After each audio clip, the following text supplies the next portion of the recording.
I received an email from a man some time back, and he asked the question as to what individuals have in their personal responsibility to preach the gospel to the world.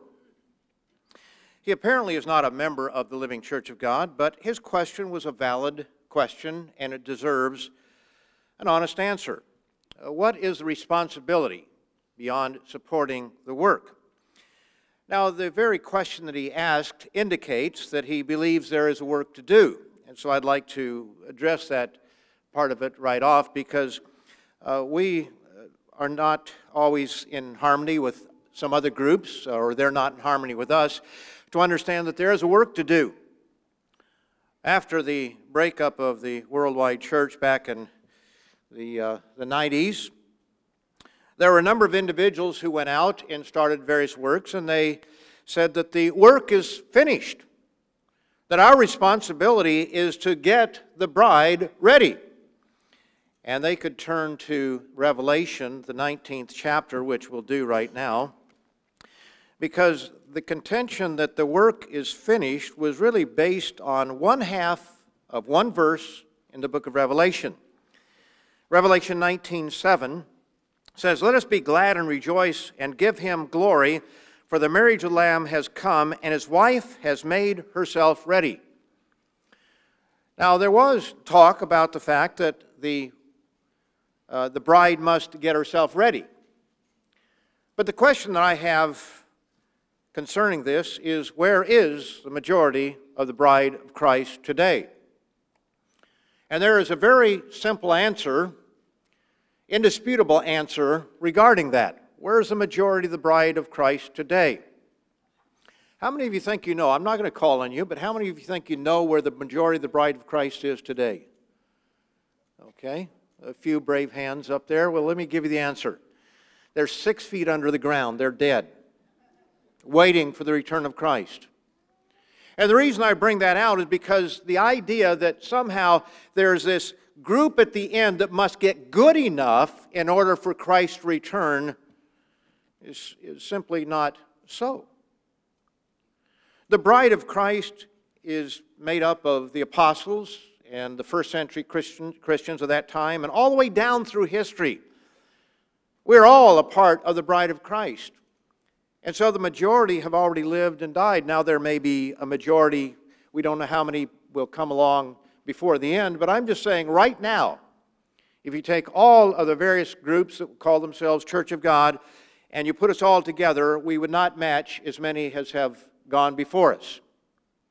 And so the idea that, well, we just have to get the church good enough for Christ to return is a smokescreen.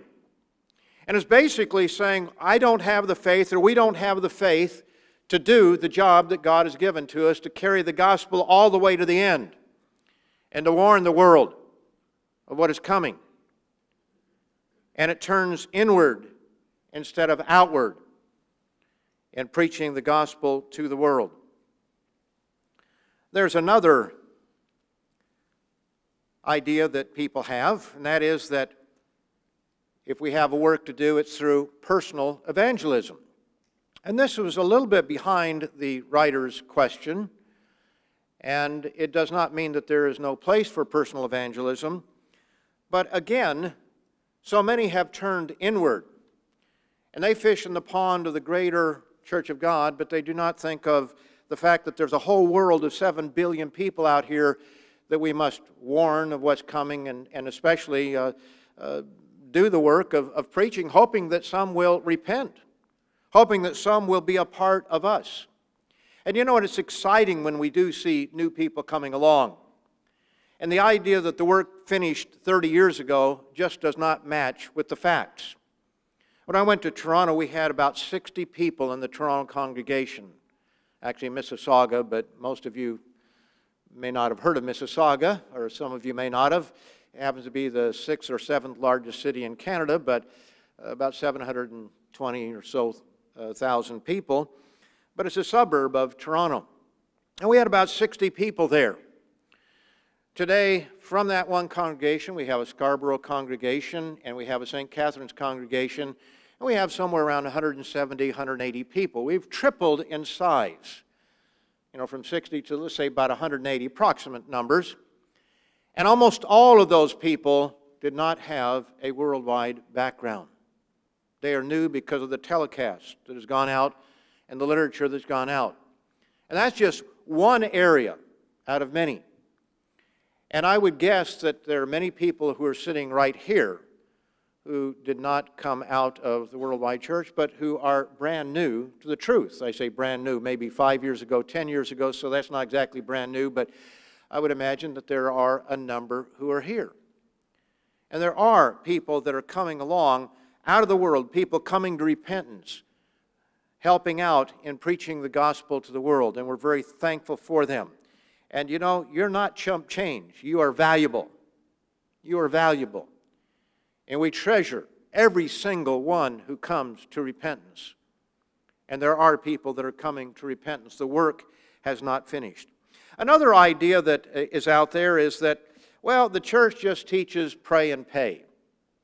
Now, I can't say it the way they do, but there's a certain way that people say, oh, all we have to do is pray and pay. That's all we're allowed to do. I remember Mr. Carl McNair in Lake of the Ozarks one time that he addressed that subject, and I don't have quite the emotion that he had, but he really took umbrage at that whole idea that, as though it's a cynical thing to say that we should support the work through prayers and financially. So what does the Bible teach us about pray and pay? Well, let's notice 2 Thessalonians 3. 2 Thessalonians 3. And we'll notice verses 1 and 2. He says, finally, brethren, pray for us, that the word of the Lord may run swiftly and be glorified just as it is with you. So here was the Apostle Paul admonishing the people at Thessalonica to pray that the word of the Lord would run swiftly and be glorified just as it is with you. You see, all those were new people. If they had had the approach, well, Christ is dead, the work's finished, and there's nothing to do, we wouldn't be here today. But because they did the job and there were people coming into the truth at that time, it has continued. And so he says, pray that it will continue to run swiftly, you might say, and that we may be delivered from unreasonable and wicked men, for not all have faith. So we are to pray for the leaders of the church, especially. The Apostle Paul was speaking of himself and his fellow ministers at that point. He wasn't saying we don't pray for others, because if you read the Apostle Paul's writings all the way through, he says, I remember you often in my prayers, or all the time, continually in my prayers. So the Apostle Paul was praying for the members in the various groups, and he was asking the members of the church, the various congregations, to pray for him, that he would be effective in preaching the gospel. In Ephesians, the 6th chapter, Ephesians 6 and verse 17,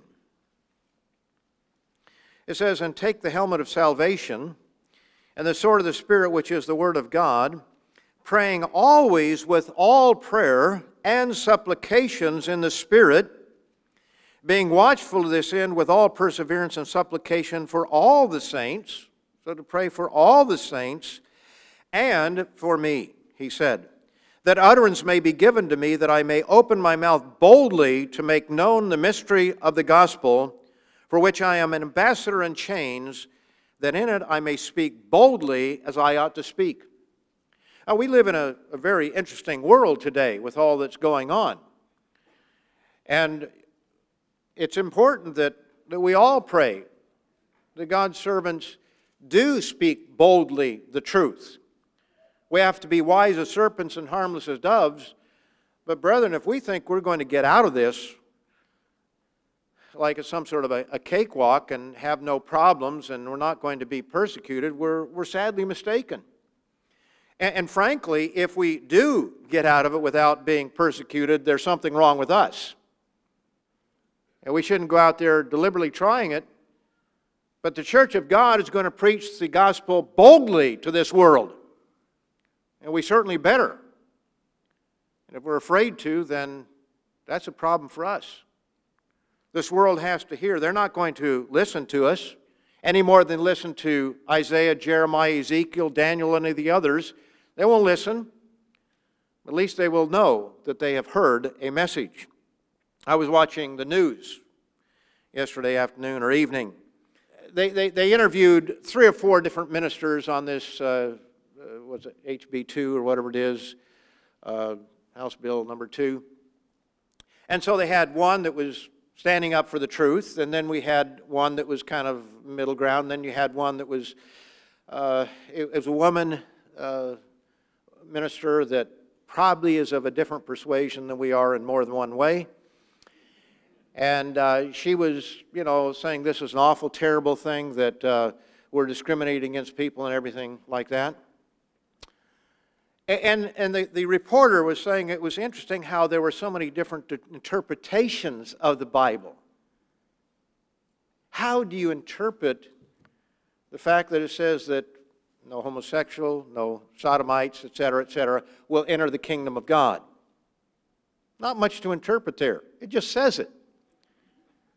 You go back to Leviticus 18, Leviticus 20, and it says, you know, there that it's an abomination for men to sleep with men and women with women and so forth. It says it's an abomination in God's sight. There are so many places in Scripture that describe the fact that it is an abomination to God. And so when they say interpret, what are they interpreting? They are just throwing that out there, and nobody looks at the source. You won't find a news reporter that will look at it and say, well, this is what the Bible actually says. Now, make of it what you want to, but here's what it says. They won't say that.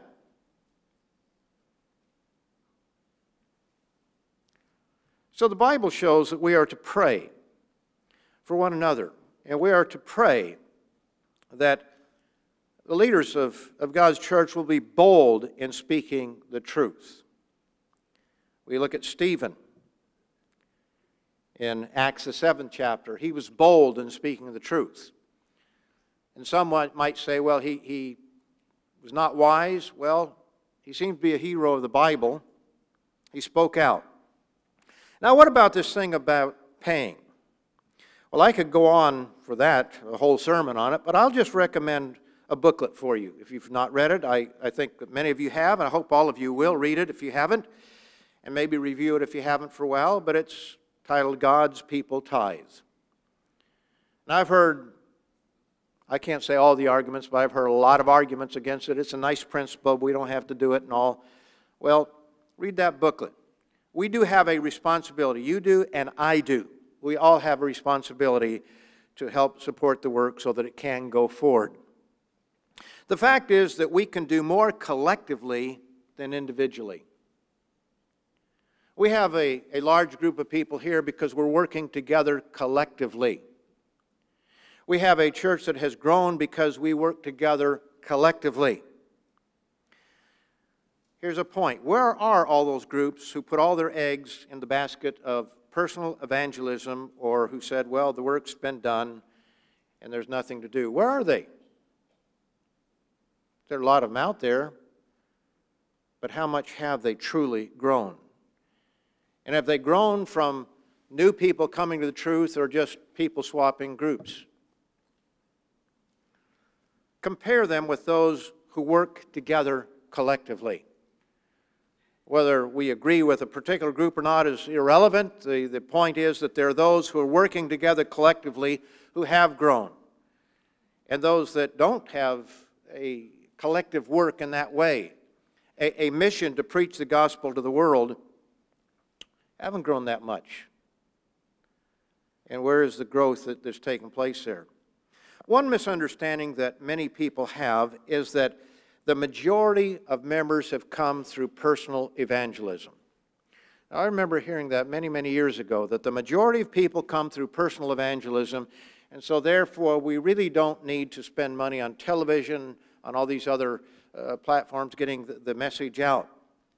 And, you know, that statement is partly true, but it's partly not true. And here's, maybe I shouldn't say partly not true, but it's a bit misleading. Now let me explain. I came into the church through personal evangelism, you might say.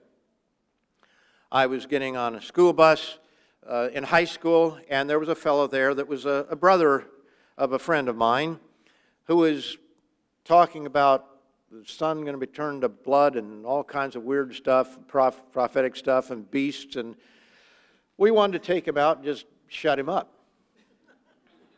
And somehow, he's a very manipulative sort of fellow, and I agreed that I would read this booklet if I did, that he would never bring up the subject again. And so I read the booklet, the book of Revelation Unveiled at Last. Happened to be very sick that evening, not because of the booklet, I'm sure, but it got my attention. And so I could say that I came in as a result of personal evangelism. My wife came in because her parents or her father came into the church, so she is the result of personal evangelism. And I think that if we took a survey here, we could say a lot of people have come in as a result of personal evangelism. If you grow up in the church, that's personal evangelism of your parents. But that can be misleading, because without the support of the body of Christ through booklets, magazines, Bible study courses, telecasts, the internet, Sabbath services, the number of those who claim to have been converted as a result of personal evangelism would be much, much smaller. Because I can guarantee I would not have come into the church because of this friend, or this brother or a friend, if I hadn't read the booklet, and if I hadn't had the support of all the rest, the magazine and all the booklets, and the Truth That Way.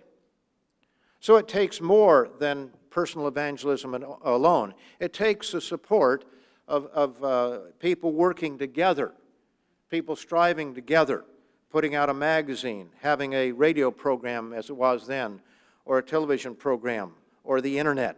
It takes all of us working together.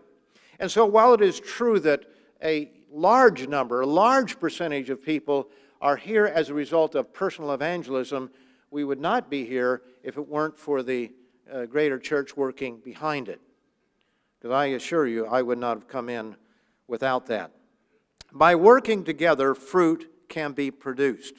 In Ecclesiastes, the 4th chapter, Ecclesiastes, there's a principle here. I don't think I'm stretching it too much. Ecclesiastes, the 4th chapter, and verse 9, it says, 2 are better than 1. Now, you know, if you say 2 are better than 1, then obviously you could expand that. There's a principle, because they have a good reward for their labor. They work together, and there's a good reward for their labor. It's so much better when you have 2 people working on the job. Many hands make light work, as we often say, because they have a good reward for their labor. For if they fall, one will lift up his companion. But woe to him who is alone when he falls, for he has no one to help him up. Again, if 2 lie down together, they will keep warm. But how can one be warm alone? Though one may be overpowered by another, 2 can withstand him, and a threefold cord is not quickly broken. It's a principle that by working together, by having more than just 1, but 2, but you can expand that on outward, it gives us greater strength. We've had sermonettes where people talk about, you know, taking sticks or pencils, and you can break one easily, but you put a whole bunch of them together and they can't be broken. You can have all kinds of analogies that way, but the fact is that working together as a team, we can accomplish far more than we can all by ourselves.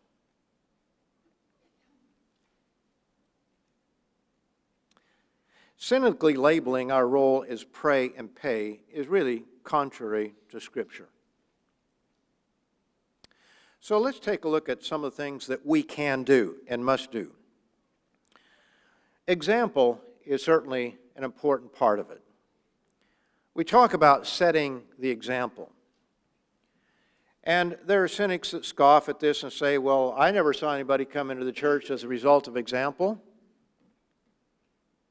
Or nobody ever came into the church as a result of my example.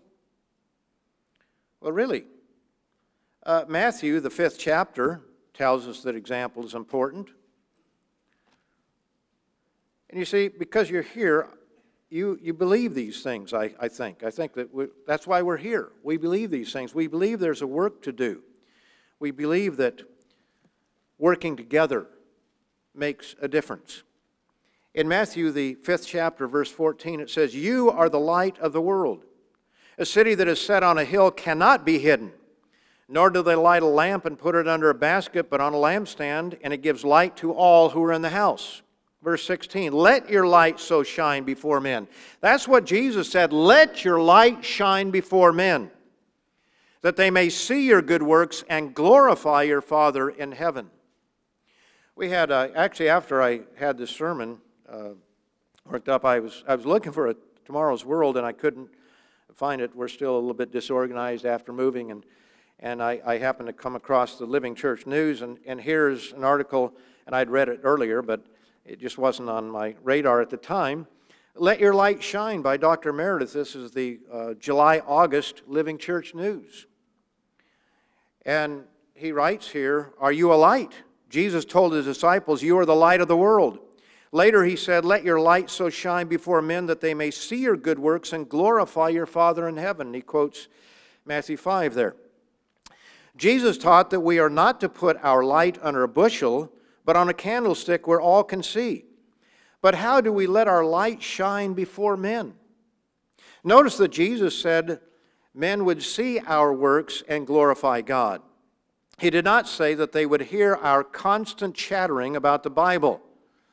Our good works, our kindness and thoughtfulness to others, our willingness to sacrifice, our Christian example and daily living will cause even unconverted people to admire and respect us. Eventually they will realize that it is God who is helping us live this way. Then they will glorify Him. For arguing, disputing, and trying to convince people they are wrong is nowhere referred to as good works. If your friends or relatives are not interested in God's church, they will in no way be helped if you constantly plague them with what they regard as your religion. I could probably ask for a show of hands to see how many have made that mistake.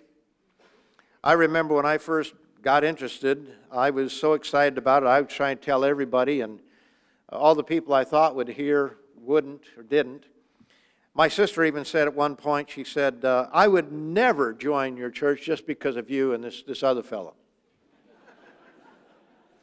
So I shut up. And then the Cuban Missile Crisis came. And she knew that we knew something about prophecy, and she started asking questions. And eventually came into the church, went to Ambassador College, and anyway, she's with some of the group today, but nevertheless, she did what she said she would never do. But it was only after I shut up, because I was trying to shove it down her throat, as probably one or two of you at least have done. We try to convert people right away. We don't want to wait for God on that. Let's notice 1 Corinthians, the 7th chapter, because people say, "Well, I don't know of anybody that's been converted by example." Well, I think that we could disagree with that. 1 Corinthians 7, verse 16. He says, "For how do you know, O wife, whether you will save your husband, or how do you know, O husband, whether you will save your wife?" In other words, don't divorce that person if they're pleased to dwell with you, because that unconverted person, because that person may become converted. Now, I am absolutely certain there are people right here whose mate got interested first, and you weren't interested, but eventually you came around. I could ask for a show of hands, but I won't, because I think that we all know that there are people like that. I've heard too many stories over the years where one is not interested and one is. And I've even seen where the one that was interested in the beginning is not the one who was baptized first. But when you first visit them, the other is just not interested at all. But sometimes by example, sometimes just by pure exposure to the truth, by the literature being around, the other one comes along. So example does work. The Apostle Paul says that it can work. He doesn't say it's going to work in every case, but he says, how do you know whether it's going to or not? And we know from just being around other people over the years that there are many people who are here because of the example of others. And I'll tell you another way that we can know, and that is our children. Because our children come to respect us when they see us doing it the right way. Not all of our children, I understand that.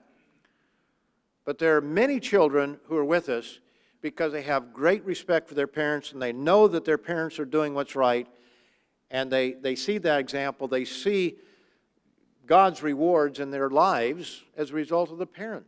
Not just the teaching, but the example itself, because we can preach to our kids all we want to, but if they don't see the example of mom and dad living this way of life, it's not going to work. But when they see mom and dad living this way, mom and dad happy, mom and dad fulfilled, and so forth, it does make a difference. Again, every kid has to make up his own mind. I understand that. But our example, the point is, does make a difference.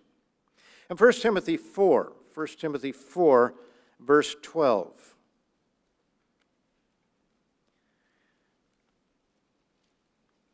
Here we see another place where we hear about example.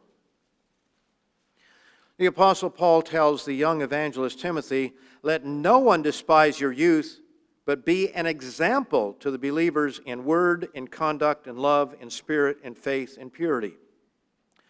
So not only are we to be an example to those outside, but here he focuses in on the responsibility of Timothy to be an example to the membership.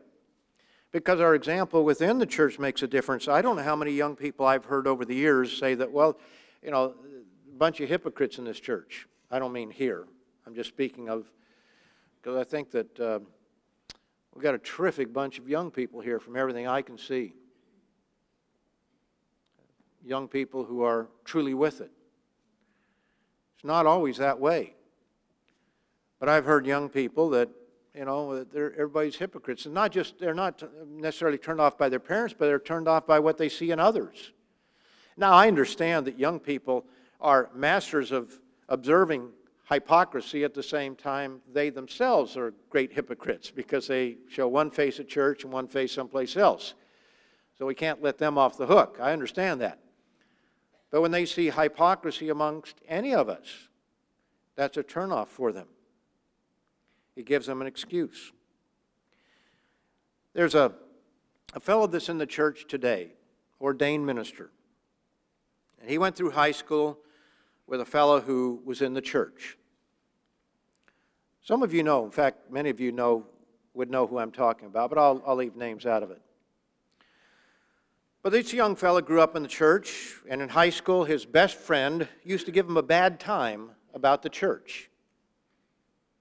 And I don't know exactly what the point was, but at some point, because this young fella, he wasn't baptized at the time, I don't think, but maybe he was by that point in time as they got toward, you know, going off after high school. But at any rate, because of the example that this young man set, his best friend came into the church and is today an ordained minister. But it was because of the example of his friend that he is with us. Those things really do happen. Now you might say, well, what happens if no one comes in the church as a result of your example?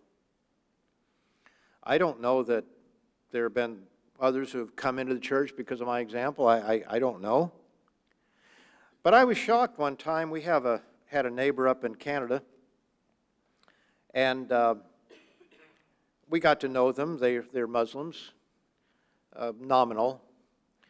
But my wife helped out with the kids, taking care of them because the husband was HIV positive and he had all kinds of health problems. He's today in a nursing home situation, and the wife was having to work and support the family, and the girls that they had, 2 girls, oftentimes needed somebody to kind of watch over them, and so my wife helped out there.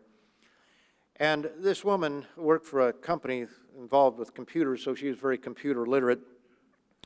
And she said one day, she said, "I saw some of your sermons on the internet."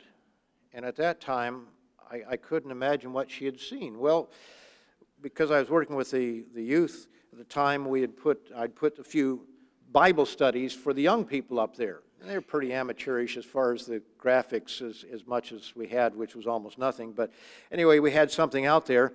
And she had Googled my name, and that's what came up. But she was curious about us. She wanted to know, who are these people that live next door to me? She knew a little bit because she asked questions and we explained things. And I think we would all be surprised how much our neighbors do know about us. I know already that every Sabbath, as we get up and get in the car and leave, that our neighbors at one end there, they're going to see us leave, and we're always dressed up and we've got our briefcase or whatever. They're going to put two and two together. If they haven't already, they're going to figure out that we go to church on Saturday because I mow the lawn on Sunday. And we kind of waited till somebody else did first because we didn't want to be bad neighbors, but we saw that, well, okay, the neighborhood does that, then we'll go ahead and do that. But we get all dressed up on Saturday, and they know I'm a minister because he started asking questions about it and what I did and all. And I think word's gotten around the neighborhood one way or the other. I don't know how much word, but people see, they know, they recognize your example. One of the things that we were quite taken aback by when we left Canada to go to the United Kingdom, we had a number of our neighbors come up and say how they were going to miss us. One of our neighbors on the other side of the previous example I gave invited us over for tea, and they're a little bit more than just nominal Muslims. He was showing us around the house when this big squawk box on the wall started calling him to prayer. And we decided we probably better leave about that time. But they invited us over for tea, and he just, hated to see us leave. And he was a good neighbor to us. We had another neighbor across the street that we probably hadn't talked to more than 2 or 3 times, and he was just saying he really hated to see us leave. You know why? Because my wife works very hard in keeping the lawn and the yard looking nice and neat. You'd be surprised how little things like that make a difference. I mean, I'd mow the lawn too, but I have to give credit to my wife. She did a lot more work than I did outside. And, people look at the outward appearance. And when, just think about it. If you've got neighbors, if you've got one that has weeds growing up all over the place and it's just an ugly yard, and you've got another one on the other side, what are you going to think? Which one is the good neighbor to you? Which one is raising the value of your property and perhaps encouraging other people in the neighborhood to take a little bit more pride in their property? Now, don't come to my house today because, honestly, I do think we have probably the best crop of crabgrass any place in the city. They put this sod down, and it's about, I don't know, at least 50% crabgrass. In fact, they came over to look at it again because they know there's a problem. And literally, you have to mow it twice a week. It's tall already, and I mowed it, what day, Tuesday or Wednesday, and it needs mowing again. I've got to mow it tomorrow. We have to mow it twice a week, and it still looks ugly. But we hope to get it so that it is an example to others, because that opens the door of respect from people. And it's going to take a lot of work to be able to do that. But it's something that you can do. Your example is seen, and it does count. What about those coming to services? John 13. John 13. What about example right here? John 13:35. It says, "By this all will know that you are my disciples if you have love for one another." Every congregation is different. It's different for a variety of reasons, but primarily because you have different personalities. And the smaller the congregation, it only takes a few people to give it that personality, either for good or for bad. But Jesus said that by this all will know that you are my disciples if you have love for one another. And I hear from a lot of people that visit congregations, they'll say, this is such a warm and loving congregation. I say this, meaning generically of different ones. And then every once in a while you hear that somebody says it's a cold congregation, or maybe it's a member, and, well, people aren't very friendly here. And our response should be, well, why don't you change that? Why don't you be a a committee of one to begin to change that. If we don't think our example makes a difference in the congregation, and you'll forgive me if I have given this story again or any others, after you've spoken so many different places, you kind of forget what you've said where. In fact, sometimes I'm standing up there and thinking, did I give the sermon here before? I'm sure I didn't, but I think that's only happened one time. But maybe that's because nobody everybody was being so polite and they didn't want to, embarrass me. But I remember a family in one location that the woman told me several times, actually. She said they'd come as a result of a Tomorrow's World presentation. And they'd come for several weeks afterward. And she said, people weren't very friendly there. And she actually prayed about it that morning that if things weren't different on that day, they were never coming back. And they were about ready to leave services on that occasion, and somebody noticed them going out the back door and had thought, I hadn't said anything to this couple today. And they caught their eye and made a beeline back there and let them know how much they appreciated them being there. And this woman said to me, I think at least 3 times, that's the only reason we're still here. Does example make a difference? It sure does. And you know what? Sometimes you, as members, can do what those of us who are in the ministry can't do because we get caught, sidetracked, or something. But you can do what we sometimes can't do. And you recognize somebody new in the congregation, and you're not tied up with duties, or some of you are, but you can go over and meet those people and let them know how much you appreciate them, and that makes a difference. That shows I care. I have concern for you. I notice that you are here. It's important. And I want to say to another group of people, or a specific group of people, how important that is, and that's our young people.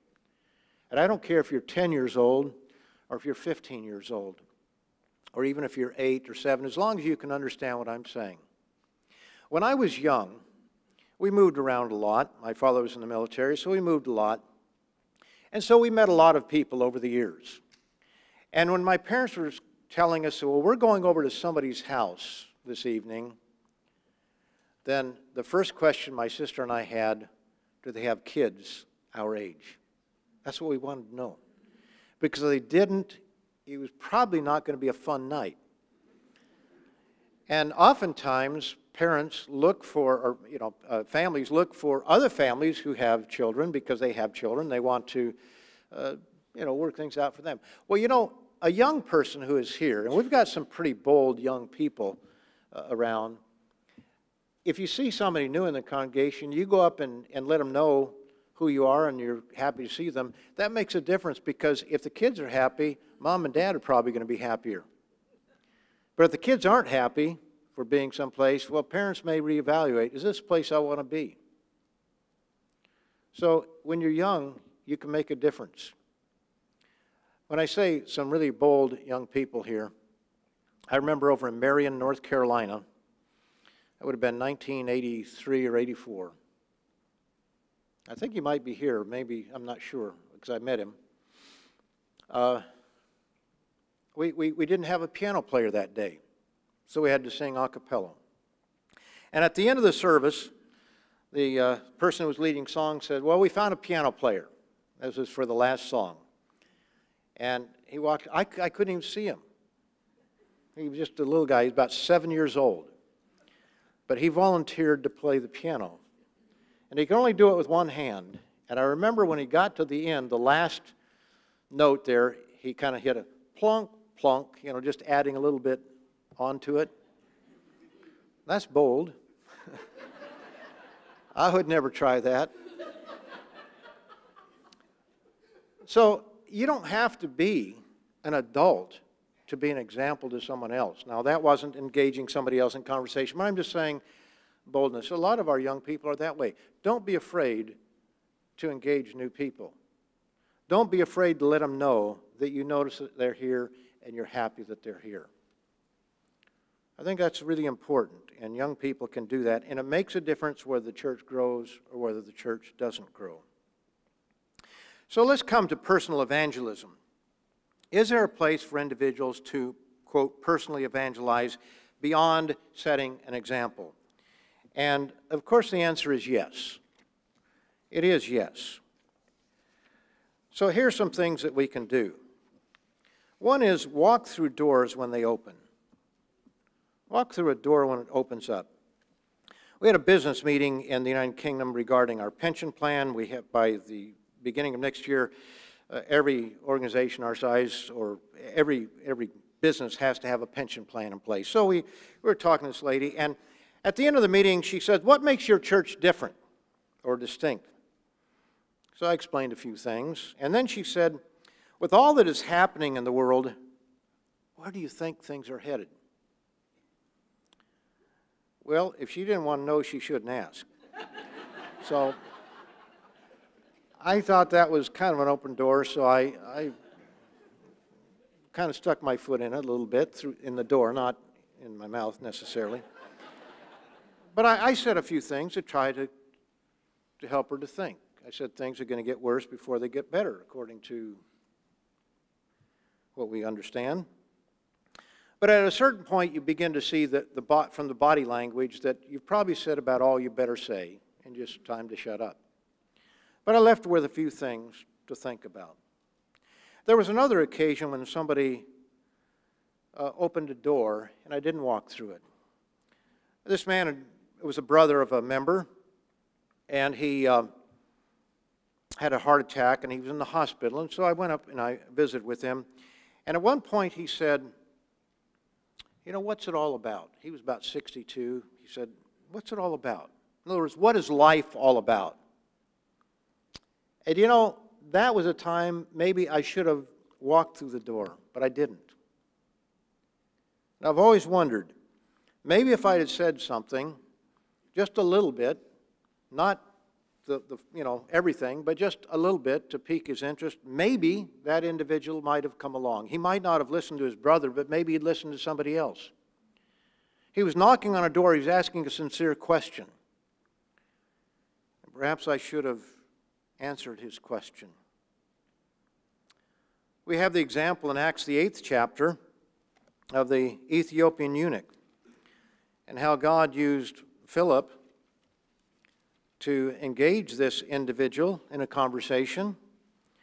There was a door being opened up for him. God's Spirit indicated to him that this was a special occasion. Acts, the 8th chapter, verse 26. Says, "Now an angel of the Lord spoke to Philip, saying, 'Arise, go toward the south along the road which goes down from Jerusalem to Gaza.' This is desert." So here was an angel that spoke to him. We don't know in what form the angel spoke to him, whether this was in spirit, whether he actually saw the angel. We really don't know. But he arose and he went. And behold, a man of Ethiopia, a eunuch of great authority under Candace, the queen of the Ethiopians, who had charge of all her treasury, and had come to Jerusalem to worship, was returning and sitting in his chariot. And he was reading Isaiah the prophet. This was an individual, obviously, that had some means, because not everybody had a copy of the scriptures in those days. They were all handwritten. And so he had a scroll of Isaiah.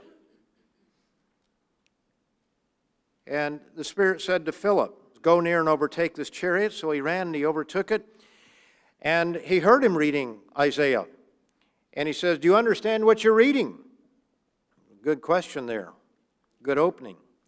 And he said, "How can I unless someone guides me?" And so then we see from what happened after that.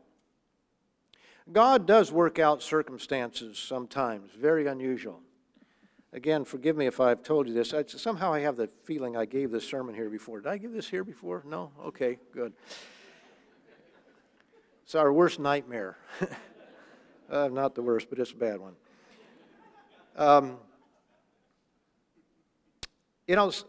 Sometimes when you do something, God opens up a door. I rarely read the magazine when I'm on a plane. I like to read books. Gives me the opportunity to do some reading that I don't otherwise do. Reading the magazine is, I don't want to get my Bible out necessarily on the plane. It's hard enough just to balance everything as it is with the small space they give you these days. But I was going to catch up on some emails, and so I had my computer with me. But I've got rather long arms for my body size, and so you kind of have to do this. It's just about like that. And after a few minutes, I thought, this is just not going to work. So I got my briefcase out, and I took out the Tomorrow's World magazine. We hadn't taken off yet. We were still sitting on at the gate. And it was a little unusual because, like I say, I don't normally read the magazine, probably this many times in all the years I've been on planes that I've actually gotten the magazine out and read it. And so this was really a rare occasion for me. And normally I got a direct flight from Vancouver to Toronto, but this time it was going to be a layover or a stop someplace, and it was going through Edmonton. And so I got the magazine out, and I was reading, and it was a smaller plane, just 2 seats, an aisle and 2 seats. And as I was sitting there, this fella came and sat down next to me. And I'm still reading there. We haven't moved from the gate yet. And he looks over at me, and I'd never seen him before in my life, and he said, do you know Roderick Meredith? And I said, well, as a matter of fact, I do. And he said, have you ever met him? And I started to answer the question. He was kind of like Rodney Dangerfield, just quick questions and all. And I said yes. But anyway, he said, my father's part of that church. I said, oh, really? I said, where does your father live? He said, Halifax area. Totally the opposite side of the country. I said, well, I used to pastor that congregation. I used to fly out there to pastor it. I said, I know a lot of the members there. I said, who's your father? And he told me his name, and it was our minister. And now things are beginning to come clear because I knew who this young man was. I say young man, he was probably 35, 40, no, 40 plus. And I knew that his son had been killed in a terrible car accident on his way to work one morning about a year earlier. And our minister there, Mr. Wahovich, had performed the funeral. This young man had grown up in the church. And as we talked, he said some things that kind of surprised me. He said, you know, I don't understand how somebody can believe everything that they do for their whole life, and then somebody get up and give a sermon, and then they leave it all and go a different direction. He said that at least 3 or 4 times. That's one time I wish I'd have said a little bit more. Like, well, how is it that you could believe all the things you believe and throw it all away? But he was living a pretty good life. He'd actually come down from Kitimat. He was away from home for about 3 weeks, and then he'd come home for a week and then go back. He was making a lot of money and doing quite well and that sort of thing. And his father said he's just not ready because life is too good for him. And I was praying all the time that God help him to understand this is not an accident. Because what are the chances of this individual being on the same plane as I am, and not just the same plane, but sitting in the seat right next to me when there's only one seat next to me on the whole, the whole plane. There's all the seats. And then the fact that I was reading the magazine, because if I hadn't been reading the magazine, we'd have sat there and nothing would have ever happened, I'm sure. I didn't think it was an accident. And I couldn't wait to call his father, but he got off at Edmonton and I had to go back to Toronto, and time change and everything like that. I didn't get a chance to call his father that night. I called him up the next morning. I said, guess what? You'll never guess who I met. And he says, you met his son. And I said, oh, he must have called you. He said, yeah. He said, Dad, I don't think this was an accident. He recognized that God is working with him. And maybe he's not ready to come along yet, but God is working with him. Just like God is working probably with a lot of our children that may not be with us at the moment, but he hasn't given up on them. But it seemed to me that there were a couple incidences in this young man's life that really indicate that God is working with him. Don't be afraid to read the magazine on a plane or wherever else you may be, a train, a bus. Don't be afraid to do that. It may open a door. In other words, when a door opens, walk through it. Don't knock the door down. When somebody doesn't want to hear about it, don't go knocking the door down and trying to force it down their throat. But if the door opens up, don't be afraid to walk through it.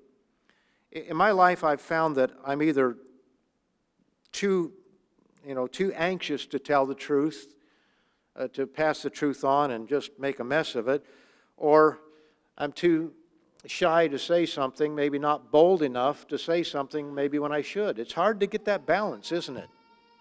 And many of us went one extreme, and now we've gone to the other extreme where we're afraid to ever say anything.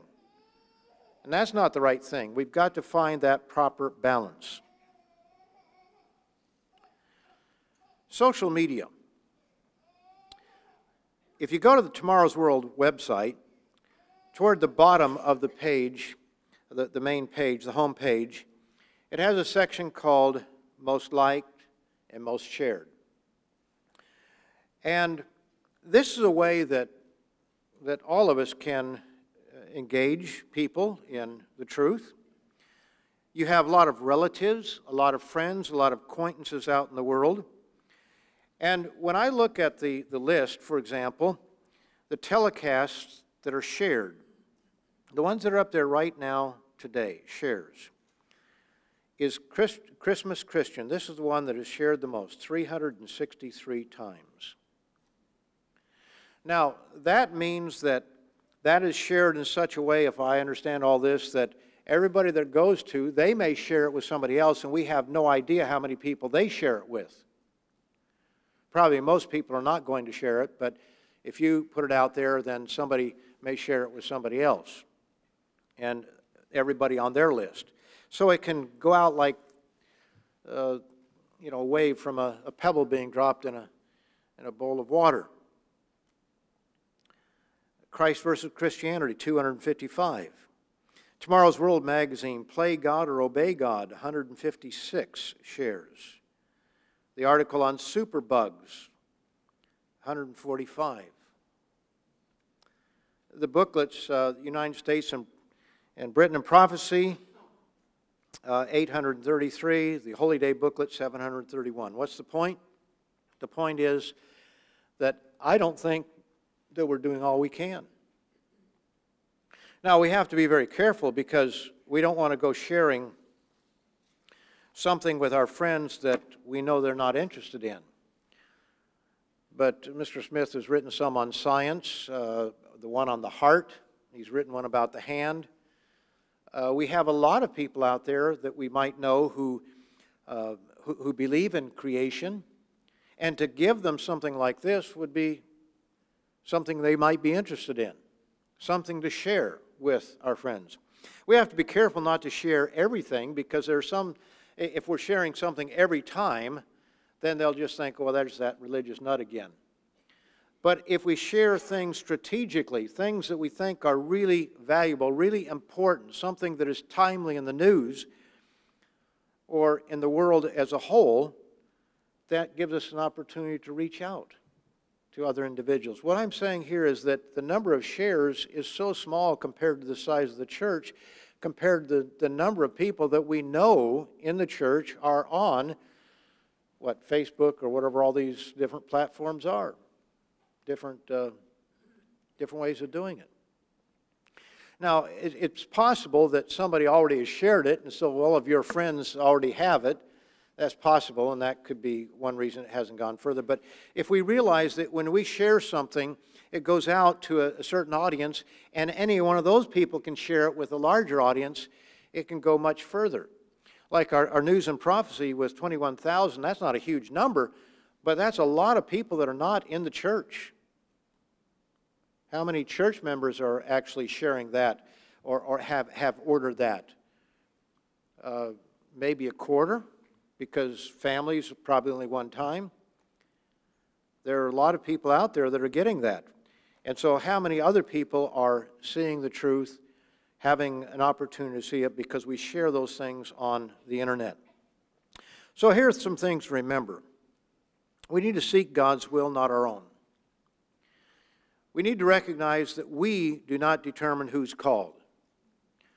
My experience is that the ones who come along are the last ones you'd think of.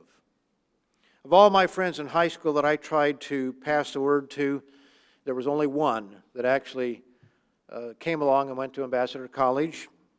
And he was the one that I didn't tell because I didn't think he would want to know, and that's what got him curious, because he heard things from other people and wanted to know what I was into.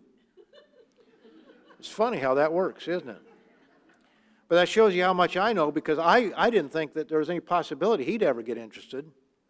Now, it is interesting that there were 8 of us in that school that eventually did come along, not necessarily because of certainly not because of me, but it was just an unusual thing that 8 young people from that school, about 4 of which did go to Ambassador College at one time. Pray for wisdom. We want it to be God's will, not our own. Ask God for wisdom to know when to walk through an open door, and when it is not an open door. Sometimes people say things that you just know they don't really want to know. It takes wisdom to know, is this a sincere question or is it not? Pray for humility. It's not about you, it's not about me. It's about what God wants. And we shouldn't keep score, keep notches. Oh, this person came along, this person. You know, they have people that might be that way. You don't want to do that. Pray for humility, that if someone comes along because of your example, it's God that did it, but He did it through you. Pray for patience. That's part of our problem. We want to convert people right now. And we may need to wait for God. It is God's timing. Timing and balance are so very important. We must not try to force ourselves on others. And that's one of the things that Dr. Meredith points out in this article. And I hope all of you will get that out and read it and just think about it. Think about, what can I do? How can I do everything better than what I'm doing right now? John 6:44, no man can come to me except the Father in heaven draw him. We're all familiar with that. And unless God is opening a mind, you can't open it no matter what you say, no matter what you do. I know, I've tried. It doesn't work.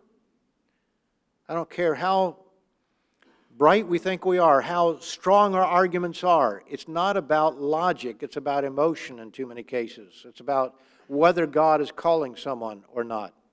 And if He's not calling them, there's nothing that we can do to change that. We need to be careful, though, not to be ashamed of the truth. Mark 8. Because sometimes I think we don't talk to people because we're ashamed of saying something. We don't want somebody to think we're like all the other people out there, like a Jehovah's Witness or some other individual or group. We're afraid to speak up when maybe we should.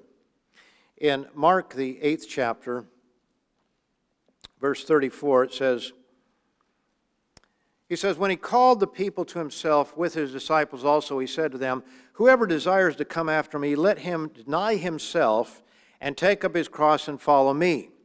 For whoever desires to save his life will lose it, but whoever loses his life for my sake and the gospel's will save it. For what will it profit a man if he gains the whole world and loses his own life? Or what will a man give in exchange for his own soul? For whoever is ashamed of me, are we ashamed of what we believe? Don't think so, but I think that there are some who may be just a little hesitant, lacking the boldness to speak up when the time is right, when it is the right time. Whoever is ashamed of me and my words in this adulterous and sinful generation, of him the Son of Man also will be ashamed when He comes in the glory of His Father with the holy angels. You know, it is interesting. He says, in this sinful generation, this adulterous generation, when you put that in the context of the world in which we live, what does the world do? It tries to shame anyone who believes in godly standards. I think I did mention this once before when I was visiting here. One of our members, I was asking a younger member, he was about 15 at the time, I said, what's it like in school where you are? This was in Europe. And he said, well, if the subject of homosexuality comes up, he said, if you are against it, then everyone will turn around and look at you as though there's something wrong with you. They will just turn around and stare at you. It's a form of intimidation, and frankly, the teachers are very good at creating that kind of an atmosphere. And yet, what did God tell, was it Ezekiel? Don't be afraid of their stares. I'll make your forehead a lot stronger than theirs, like adamant flint or something.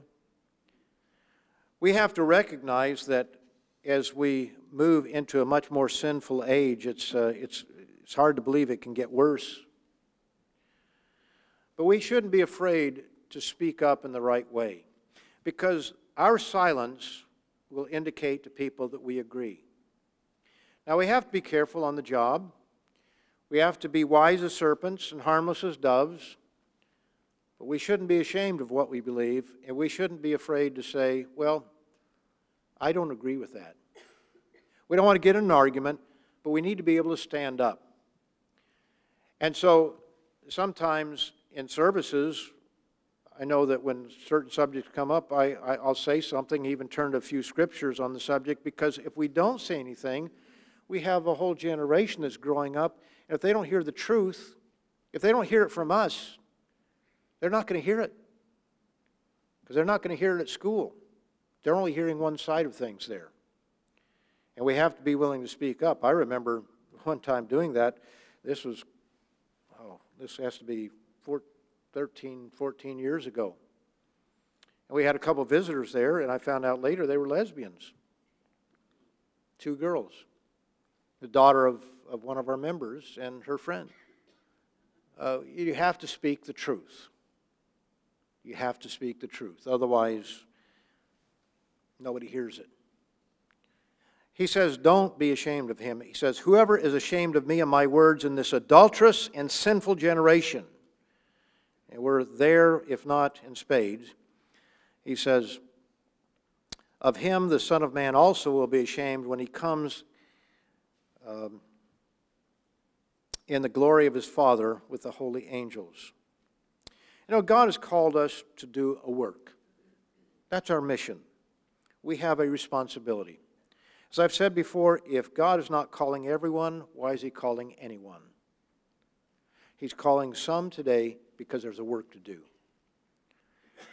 And many of you are involved very directly in that work, and all of us are involved through our prayers, through our tithes or offerings, through the example that we set not only here, but in the world, both ways, by what we do on social media with our personal evangelism, as it were, carefully used, not going out here just blabbing everything that we believe and forcing it on people, trying to force it on people.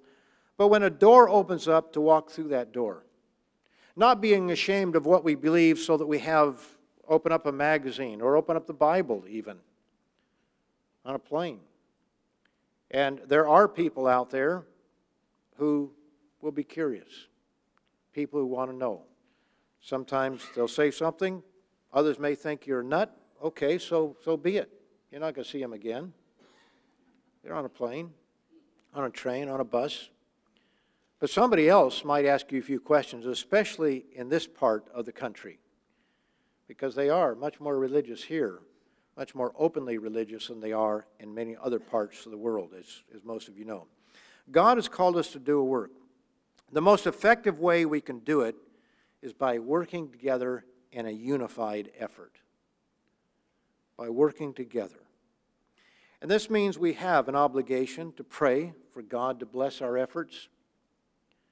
I wonder if we really, all of us collectively put just a little more effort into our prayers when we have these Tomorrow's World presentations, when the telecast goes out, even when it's being prepared, when the articles are written,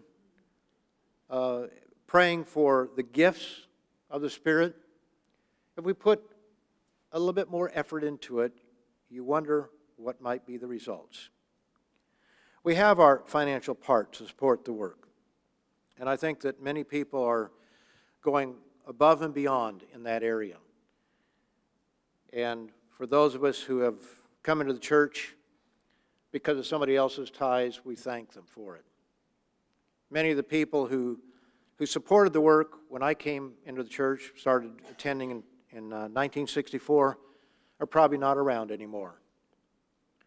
But I owe those people a debt of gratitude. We all owe somebody a debt of gratitude because they had the vision to support this work and to go forth with the message. We each have additional opportunities to personally preach the gospel through our example, by walking through the doors when they open to us, and we can present doors for people by opening up the magazine in others' presence. And we can also do so through social media. So this individual who wrote to me asking, what can people do? I told him I'd probably give a sermon on it someday. And so here it is. I think that we need to understand that there is much that we can do. There's much we're doing. For probably most of you, you're already doing all these things to one degree or another. But let's think about what we can do. Let's evaluate what are the gifts that God has given to me, and how can I serve God more on an individual basis in preaching the gospel to this world.